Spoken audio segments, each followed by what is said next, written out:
ஒரு சிங்கம் அது அந்த நாட்டினுடைய ராஜா கிட்ட போய் சொல்லியிருக்கு. அப்படியே ஒரு கம்பீரமா போய் நின்று அந்த ராஜா கிட்ட போய் சொல்லிச்சான், ராஜா எனக்கு உன்னுடைய மகளை பிடித்திருக்கிறது, உன்னுடைய மகளை எனக்கு திருமணம் செய்து வைக்க முடியுமான். இந்த ராஜாக்கு அந்த சிங்கத்தை பார்த்தா விளவெளத்து போறாரு, பயந்து போறாரு. ஆனா பயத்தை வெளியே காட்டிக்கல.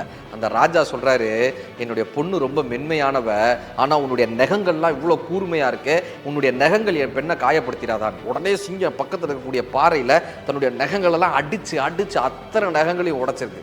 உன்னுடைய பற்கள் எல்லாம் இவ்வளவு கூர்மையா இருக்கே, என்னுடைய மகளை அது காயப்படுத்தின வேண்டும். உடனே சிங்கம் என்ன பண்ணிருக்கு, கல் எல்லாத்தையும் வாயில போட்டு கடிச்சு உடைச்சு பல்ல பூரா உடைச்சிருக்கு, ரோமங்களை எல்லாம் பிச்சு எரிஞ்சிருக்கு. ஒரு காயப்பட்ட ஒரு பாவப்பட்ட ஒரு நாய் போல சிங்கம் நின்னுச்சு. இப்ப அந்த ராஜா பார்த்தாரு, இந்த சிங்கத்திற்கு எந்த விதமான பலமும் இல்லைன்னு தெரிந்த உடனே ஒரு தடியை எடுத்து ஒரு நாயை அடிக்கிற மாதிரி அடிச்சு விரட்டியிருக்காரு. உனக்கெல்லாம் ஏன் பொண்ணு கேட்குதான்னு அடிச்சு விரட்டியிருக்காரு.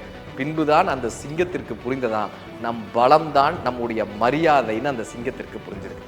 அற்ப காரணத்திற்காக எவன் ஒருவன் தன் பலத்தை இழக்கிறானோ அவன் சமூகத்தில் மரியாதையை இழக்கிறான். சமீபத்தில் செய்தித்தாளில் படித்து அதிர்ந்த செய்தி சார். சிங்கப்பூர்லேருந்து ஒரு பையன், அவங்க அம்மா மதுரையில் தேனி கிட்டக்க இருக்காங்க, அம்மா நீ சிங்கப்பூருக்கு வந்துருமான்னு 2-3 தடவை அழைக்கிறான். அவங்க அம்மாவும் யோசிக்கிறாங்க, இந்த வயசான காலத்தில் நான் எப்படி இந்த வீட்டில் இருக்கிறது, நான் மட்டும் எப்படி தனியாக இருக்கிறது, கணவனும் இல்லை, ஒரே பையன்தான், சொத்து பத்தெல்லாம் விற்றுட்டு பணமாக்கி வச்சுருக்காங்க. பையன் வர்றான், அவங்கள அழைச்சிட்டு போய் விமான நிலையத்தில் உட்கார வச்சு, அம்மா நான் டிக்கெட் வாங்கிட்டு வந்துடுறேம்மான்னு அந்த பையன் போகிறான். 1 மணி நேரம் ஆகுது, 2 மணி நேரம் ஆகுது, 3 மணி நேரம் ஆகுது, பையன் வரவே இல்லை. ஐயோ தான் பையனை யாரோ கடத்திட்டு போயிட்டாங்களோ, என் பையனை யாரோ அடிச்சிட்டாங்களோன்ற ஒரு பதபதைப்புல அந்த அம்மா ஓடி போய் விமான நிலைய பணியாளர்கள்ட்ட சொல்றாங்க. அந்த பணியாளர்கள் சோதிச்சு பார்த்துட்டு, உங்க பையன் உங்களை தனியாக விட்டுட்டு காசு எடுத்துட்டு சிங்கப்பூர் போயிட்டாமான்னு பதபதைக்கக்கூடிய செய்தியை சொல்கிறாங்க. இப்போ கிராமத்துக்கு திரும்பினதுக்கப்புறம் இந்த செய்தியை கேட்ட அத்தனை பேரும் அந்த பையனை திட்டுறாங்க, சபிக்கிறாங்க. 3 நாள் அந்த அம்மா யார்கிட்டையுமே பேசலை.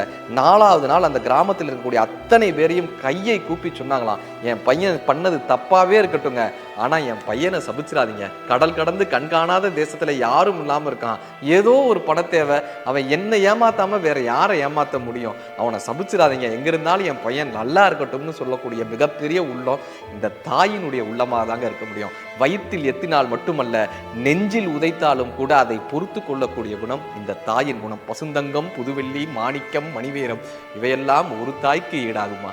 சில பேர் சார் மற்றவங்க கிட்ட குறை கண்டுபிடிச்சிக்கிட்டே இருப்பாங்க. அவங்க கிட்ட இருக்கக்கூடிய குறையை மறைக்கிறதுக்கு நம்ம கிட்ட ஏதாவது ஒரு குறையை கண்டுபிடிச்சு சொல்லிட்டே இருப்பாங்க. ஒருத்தர் நடந்து போயிட்டே இருந்தான், ஒரு குயில் அழகா கூவிச்சு, நான் சொன்னா உன்னுடைய குரல்லாம் நல்லா தான் இருக்கு, ஆனால் நீ கொஞ்சம் கருப்பாக இருக்கியே, கொஞ்சம் கலராக இருந்தால் நல்லா இருக்கும்னா. அந்த பக்கம் ஒரு மயில் ரொம்ப அழகான வண்ணத்தோடு ஆடிட்டு இருந்தது. சொன்னா நீ நல்லா தான் ஆடுற, ஆனால் உன் குரல் வந்து குவான்னு இருக்க, உன் குரல் மட்டும் கொஞ்சம் நல்லா இருந்தால் நல்லா இருக்கும் அப்படின்னா. அந்த பக்கமாக நடந்து போகும்போது ஒரு ரோஜா அழகா பூத்தது. இந்த ரோஜாலாம் நல்லா தான் இருக்கு, ஆனால் சுற்றி முள்ளா இருக்கு, முள்ளு மட்டும் இல்லாமல் இருந்தால் அந்த ரோஜா நல்லா இருக்கும் அப்படின்னா. அந்த பக்கமாக கடல் இருந்தது. கடல் எவ்வளோ பிரம்மாண்டமாக இருக்கு, அதெல்லாம் அழகாக தான் இருக்கு, ஆனால் உப்பு தண்ணியாக இருக்கு, நீ மட்டும் கொஞ்சம் உப்பு தண்ணியாக இல்லாமல் நல்ல தண்ணியாக இருந்தால் நல்லா இருக்கும் அப்படின்னா. நிலாவை பார்த்தான், நிலாவை பார்த்துட்டு சொன்னா, நீ எல்லாம் பௌர்ணமி அப்போ நல்லா இருக்க, ஆனால் தினம் தேயிற வளர்ற, நீ மட்டும் தேயாமல் எப்பயுமே முழுசாக இருந்தால் நல்லா இருக்கும். இந்த மலையை பார்த்தா, நீ ஏன் இவ்வளோ கடினமாக இருக்க, இனிமையாக இருந்தால் நல்லா இருக்கும். இப்போ இந்த இயற்கையோட குரலும் இறைவனோட குரலும் சேர்ந்து கேட்டது, நீயும் 6 அறிவோட தான் இருக்க, உன்னையும் 6 அறிவோட தான் படைச்ச, நீ மட்டும் அடுத்தவங்க கிட்ட குறை கண்டுபிடிக்காம இருந்தா நீயும் நல்லா இருப்ப, இந்த உலகமும் நல்லா இருக்கும்னு இறைவனுடைய குரல் கேட்டுச்சான். பிறரின் குறைகளை கண்டு கொண்டிருந்தால் அவர்களிடம் அன்பு செலுத்துவதற்கு நேரம் இருக்காதுன்றாங்க அன்னை தெரசா. அப்படி நம்மிடம் யாராவது குறை கண்டுபிடித்தால் அவர்களை விட்டு ஒதுங்கி செல்வது நமக்கும் அழகு, அவர்களுக்கும் அழகு. பிரிட்டிஷ்காரர்கள் ஆப்பிரிக்காவை அடிமைப்படுத்திய தருணம். அங்க இருக்கக்கூடிய ஆப்பிரிக்க பழங்குடி குழந்தைகளுக்கு ஒரு போட்டி வைக்கிறாங்க. 3 நாட்கள் அந்த குழந்தைகளை பட்டினி போட்டு ஒரு ஓட்டப்பந்தயம் வைக்கிறாங்க. 15 குழந்தைகளை ஓட வைத்து யார் முதலில் அந்த மரத்தை தொடுறாங்களோ அவங்களுக்கு மட்டும் ஒரு ஆப்பிள்னு அந்த போட்டி அறிவிக்கப்படுது. அந்த விசில் சத்தம் கேட்குது. 15 குழந்தைகளும் ஓடவே இல்லை சார். ஒரு குழந்தையும் மற்றொரு குழந்தையினுடைய கைகளை பிடித்து கொண்டு நடந்து சென்று அந்த மரத்தை தொடுறாங்க. வெள்ளைக்காரர் கேட்குறாரு, ஜெயிக்கிற ஒருத்தருக்கு தான் நம்ம அந்த ஆப்பிள், இப்படி 15 பேரும் போய் தொட்டிங்கன்னா 15 ஆப்பிள்லாம் கிடையாதுன்னு. இப்போ அந்த குழந்தை சொல்லுது, இல்லைங்க நீங்கள் அந்த ஒரு ஆப்பிளை கொடுங்க, நாங்கள் அத்தனை பேரும் அதை பகிர்ந்து கொள்கிறோம். ஏன் இப்படி செய்தீர்கள்னு கேட்டபோது அந்த பழங்குடி குழந்தைகள் சொல்கிறார்கள், மற்றொருவன் பசியில் இருக்கும்போது நான் எப்படி சாப்பிட முடியும், மற்றொருவன் துன்பத்தில் இருக்கும்போது நான் எப்படி மகிழ்ச்சியாக இருக்கும்போது, மற்றவன் தோல்வி அடையும் போது நான் எப்படி அதை வெற்றியாக கருத முடியும்னு அந்த குழந்தைகள் கேட்டாங்க. அந்த ஆப்பிரிக்க பழங்குடி குழந்தைகளுக்கு தெரிந்தது நமக்கு தெரியலையேங்க. மற்றவன் சோகமாய் இருக்கும்போது நாம் மட்டும் எப்படி சந்தோஷமாக இருக்க முடியும்? இன்னொருவரை பசிக்க வைத்து நாம் மட்டும் எப்படி உண்ண முடியும்? சில பேர் சார் அடுத்தவங்களை பற்றி கவலைப்படவே மாட்டான். தன்னுடைய வாழ்க்கை தன்னுடைய சந்தோஷம்னே வாழ்ந்து எனக்கு எதுவுமே கிடைக்கல இந்த உலகத்துலன்னு புலம்பிக்கிட்டே இருப்பாங்க. ஒரு ஆசிரியர் என்ன பண்ணுறாரு, மாணவர்கள் எல்லாத்தையும் அழைச்சி எல்லார் கையிலையும் ஒரு பலூனை கொடுக்குறாரு. எல்லாருலேயும் பலூன்லேயும் அவங்களுடைய பேர்கள் எழுத சொல்கிறாரு. எல்லா பலூன்களையும் பறக்க விடுறாரு. இப்போது ஒவ்வொரு மாணவன்ட்டையும் அவனுடைய பேர் எழுதிய பலூனை எடுத்துகிட்டு வர சொல்கிறாரு. ஒவ்வொரு மாணவர்களும் போய் அடைகிறாங்க, எல்லா பலூன்களையும் தேடுறாங்க. அந்த பக்கம் ஒரு பெரிய கலவரமே ஏற்படுது. 15 நிமிடம் ஆகுது, 20 நிமிடம் ஆகுது. அந்த மாணவர்களால் அவர்களுடைய பேர் எழுதிய பலூனை எல்லா மாணவர்களாலையும் எடுக்க முடியல. இப்போ அந்த ஆசிரியர் சொல்கிறாரு, உங்களுடைய கைகளில் எந்த பலூன் கிடைக்குதோ அதில் யார் பெயர் எழுதியிருக்கோ அவங்க கிட்ட போய் கொடுங்க. எந்த பலூன் கிடைத்தாலும் எடுங்க, அவங்க கிட்ட கொடுங்க. இப்போ எல்லார் கைகளிலும் எல்லா பெயர் எழுதிய பலூன்களும் ஒரு 5 நிமிடத்தில் கிடைக்கப்பட்டது. இதுதான் பிரபஞ்ச நியதின்னு அந்த ஆசிரியர் கற்றுக் கொடுத்தார். நீங்கள் எப்பொழுது அடுத்தவர்களுக்கு கொடுக்க நினைக்கிறீர்களோ அப்பொழுதுதான் உங்களுக்கு கிடைக்க வேண்டியது தானாய் கிடைக்கும்னு அந்த ஆசிரியர் கற்றுக் கொடுத்தார். கடமை இருந்தால் வீரனாகலாம், கருணை இருந்தால் வள்ளலாகலாம், பொறுமை இருந்தால் மனிதனாகலாம், இந்த 3ம் இருந்தால் தலைவனாகலாம். அந்த ஊரில் ஒரு அழகான இளைஞன் அவன் போய் பண்ணையார்ட்ட கேட்டான், உங்கள் பொண்ணுக்கு என்னை பிடிச்சிருக்கு, எனக்கும் உங்கள் பொண்ணை பிடிச்சிருக்கு, உங்கள் பொண்ணு எனக்கு கல்யாணம் பண்ணுவீங்கன்னா. இப்போ அந்த ஜமீன்தார் சொன்னார், எனக்கு சாதி மதம்லாம் நான் பார்க்க மாட்டேன்ப்பா, ஆனால் வீரனுக்கு தான் என் பொண்ணை கல்யாணம் பண்ணி வைப்பேன். என்கிட்ட 3 மாடு இருக்குது, அந்த மாட்டினுடைய வாழை நீ பிடிச்சிட்டேன்னா, ஏதாவது ஒரு மாட்டினுடைய வாழை நீ பிடிச்சிட்டேன்னா கூட என் பொண்ணை உனக்கு கல்யாணம் பண்ணி வைக்கிறேன்ப்பான்னாரு. போட்டி நாள் வந்துச்சு. மைதானத்தில் எல்லாரும் பார்த்துக்கிட்டே இருக்காங்க. முதல் மாடு அவுத்து விட்டாங்க. அந்த மாடை பார்த்தா பாகுபலி வீட்டில் வரக்கூடிய அந்த கால மாடோட 2 மடங்குல பெருசா இருக்கு. இவன் யோசிச்சான் இதை பிடிப்போமா வேணாமான்னு யோசிக்க அந்த மாடு அப்படியே அந்த மைதானத்தை கடந்து போயிடுச்சு. இப்போ 2வது மாடு அவிழ்க்கோடப்பட்டுச்சு. இவனுக்கு பயங்கர தயக்கம். ஐயோ, இந்த மாட்டுடைய வாழை நம்ம பிடிச்சே ஆகணுமேனு கிட்டக்க போனா. ஆனால் அந்த மாட்டினுடைய கொம்பு பார்த்த உடனே மிரண்டு போய் பின்வாங்கினா. திரும்ப கிட்டக்க போனா, பின்வாங்கிக்கிட்டே இருந்தான். அந்த மாடும் போயிடுச்சு. 3வதா ஒரு மாடு திறந்து விடப்பட்டது. அது நோஞ்சா மாடா இருந்துச்சு, எலும்பு தோலுமா இருந்துச்சு. அது மாடா கண்ணுக்குட்டியானே தெரியாத அளவுக்கு இருந்துச்சு. இதுதான்டா நம்ம மாடுன்னு வேமா போய் அதனுடைய வாழை பிடிக்க போனா. அந்த மாட்டுக்கிட்ட வாளே இல்லைங்க, வாளே இல்லை. முதல் வாய்ப்பு கிடைக்கும் போதே எவன் ஒருவன் பற்றி கொள்கிறானோ அவன் வாழ்க்கையை பற்றி கொள்கிறான். எவன் ஒருவன் வாய்ப்பை விடுகிறானோ அவன் வாழ்க்கையை நழுவ விடுகிறான்.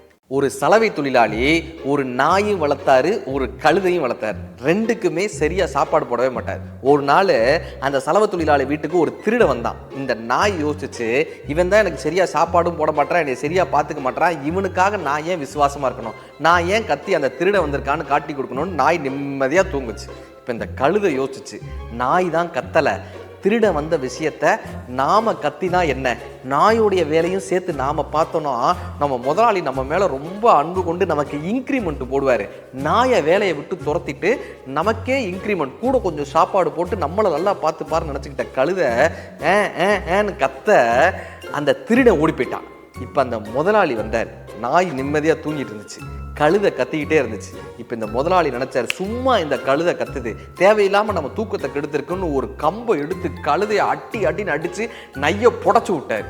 இப்போ இந்த கழுதை அடிபட்டு நாயை பார்த்துச்சு.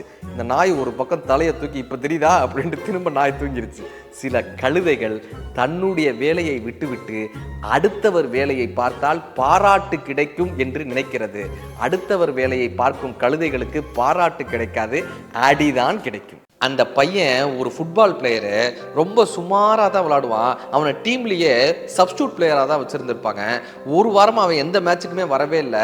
திடீர்னு ஒரு வாரம் கழிச்சு வந்து கோச்சுக்கிட்ட கெஞ்சிறான், இந்த மேட்ச் மட்டும் என்னை மெயின் பிளேயராக இறக்கி விடுங்க, இந்த மேட்ச் மட்டும் நான் இறங்கி விளாட்றேன்னு ரொம்ப கெஞ்சிறான். அன்னைக்குன்னு பார்த்து ஒரு பிளேயரும் வரல, அதனால கோச் அவனை மெயின் டீமில் இறக்கி விடுறாரு.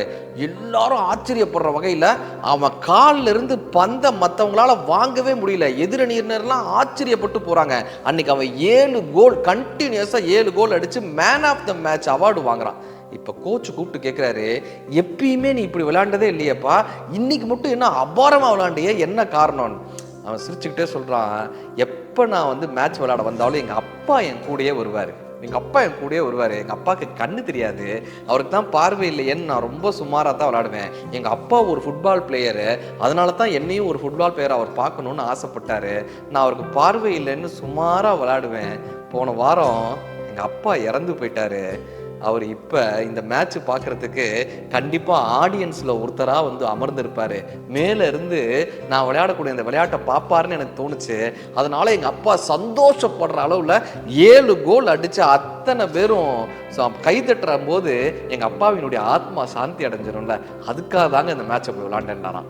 மகன் தந்தை காற்றும் உதவி, இவன் தந்தை என்னோற்றான் கொல் என்னும் சொல். கல்கத்தால ஒரு பையன் தன்னுடைய அம்மாவுக்கு தொழுநோய் வந்துருச்சுன்னு குப்பை தொட்டியில தூக்கி வீசிட்டு போயிட்டான். அந்த அம்மாவை அன்னை தெரசா மீட்டு எடுத்துட்டு வராங்க. 2 மாசம் அவங்களுக்கு கடுமையான சிகிச்சைகள் கொடுக்கப்பட்டு தொழுநோய்க்கான மருந்தெல்லாம் கொடுக்கப்படுது. 2 மாதம் கழித்து அந்த மூதாட்டிக்கு நினைவு வருது. அவங்க தன்னுடைய பையனை அப்படி திட்டி தீக்குறாங்க. நான் எவ்வளவு பணக்காரியா இருந்தவ தெரியுமா, என்னுடைய பணத்தை எல்லாம் சொத்தையெல்லாம் என் மகனுக்கு கொடுத்தேன், ஆனா என் மகன் என்ன குப்பை தொட்டியில தூக்கி எறிந்துட்டானேன்னு அவங்க வருத்தப்பட்டு தினமும் அந்த மகனை சபிக்கிறாங்க.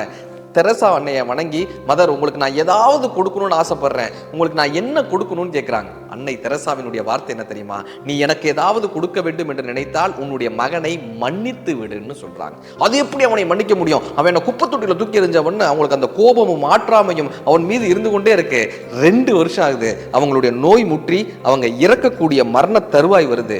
அன்னை தெரசா அவர்களை பக்கத்தில் அழைத்து அவர்களுடைய கைகளை பிடித்து கொண்டு, மதர் நான் என்னுடைய மகனை மன்னித்து விட்டேன் மதர், இதுதான் நான் உங்களுக்கு கொடுக்கக்கூடிய அன்பளிப்பு என்று சொல்லி அந்த கடைசி நொடியை அன்னையின் கைகளை பிடித்து கொண்டே அந்த மூதாட்டி உயிரை விட்டாள்னு அன்னை தெரசா தன்னுடைய வாழ்க்கை குறிப்பில் எழுதுறாங்க. யார் ஒருவர் மன்னிக்கிறார்களோ அவர்கள் தான் மன்னிக்கப்படுகிறார்கள். நம்ம யார் வேண்டுமானாலும் குப்பை தொட்டியில் தூக்கி எறியட்டும், ஆனால் உங்களை காக்கக்கூடிய அன்பு கரங்கள் காத்து கொண்டிருக்கணும் என்று நம்புங்கள். ஸ்காட்லாண்டில் ஒரு சிலை இருக்கும், ஒரு இளைஞன் சிங்கத்தை பிடித்திருக்கிற மாதிரியான ஒரு சிலை இருக்கும், ரொம்ப பாப்புலரான சிலை அந்த சிலை.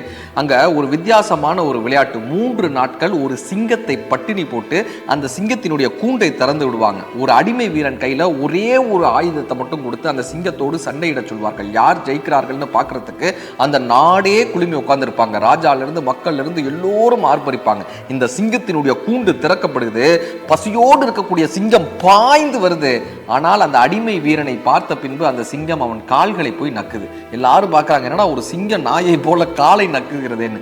இப்ப இந்த அடிமை வீரன் சொல்கிறான், இந்த சிங்கம் காட்டுல அடிபட்டு இருந்துச்சு, நான் தான் இந்த சிங்கத்துக்கு மருத்துவம் பார்த்தேன், கிட்டத்தட்ட 20 நாட்கள் இந்த சிங்கம் என்னோடு தான் இருந்தது, நான் தான் மீண்டும் சென்று காட்டில் விட்டேன், அந்த அன்பின் காரணமாக அது என் காலை நக்குகிறதுன்னு. ஆச்சரியப்பட்ட ராஜா அந்த அடிமை வீரனான லைனஸிடம் கேட்டார், உனக்கு என்ன வேண்டும்னார். உனக்கான விடுதலை வேண்டுமா, நான் உன்னை இப்பொழுதே இந்த அன்பிற்காக உன்னை விடுதலை செய்கிறேன். லைனஸ் சொல்கிறான், எனக்கு விடுதலை தேவையில்லை, இந்த சிங்கத்தை விடுதலை செய்யுங்கள், இந்த சிங்கத்தை மீண்டும் காட்டிற்கு அனுப்புங்கன்னு கேட்டானா. இந்த அன்பிற்காக அந்த ராஜா அந்த சிங்கத்தையும் விடுதலை செய்து அந்த அடிமை வீரனையும் விடுதலை செய்து அந்த விளையாட்டையே அந்த நாட்டிலிருந்து தடை செய்தார்னு ஸ்காட்லாந்தினுடைய வரலாறு, அந்த சிலை அந்த வரலாற்றை சொல்கிறது. நல்லார் ஒருவர் உளரின் அவர் பொருட்டு எல்லோருக்கும் பெய்யும் மழை.